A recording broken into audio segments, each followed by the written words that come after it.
بشر حفیظ رحمۃ اللہ علیہ کا مشہور واقعہ۔ حفیظ کہتے ہیں کہ ننگے پاؤں چلنے والا، یہ شراب پیتے تھے، پولیس مین تھے، جا رہے تھے کہ ایک کاغذ پر اللہ تعالیٰ کا نام دیکھے۔ دل میں خیال آیا اللہ کا نام کاغذ پر لکھا زمین پر پڑا ہے۔ اس وقت اللہ کا نام اٹھائے اور اونچی جگہ پر رکھ دیا۔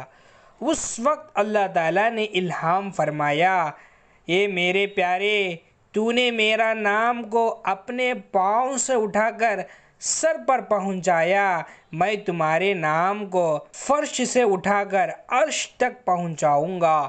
لہٰذا اللہ تعالیٰ نے ان کے صرف اپنا نام کے ادب کی وجہ سے اپنی محبت عطا فرما دی۔ جب محبوب سے محبت ہوتی ہے تو اس کا نام بھی پیارا لگتا ہے اور اس کا کام بھی پیارا لگتا ہے، اس کی یاد میں بیٹھنے کو دل کرتا ہے۔ یہ سب چیزیں اس محبت کے اثرات ہیں۔ محبوب کی ملاقات سے دل نہیں بھرتا، چاہے جتنا مرتبہ ہو۔ اللہ تعالی ہم سب کو اللہ سے سچی محبت کرنے کی توفیق عطا فرمائے۔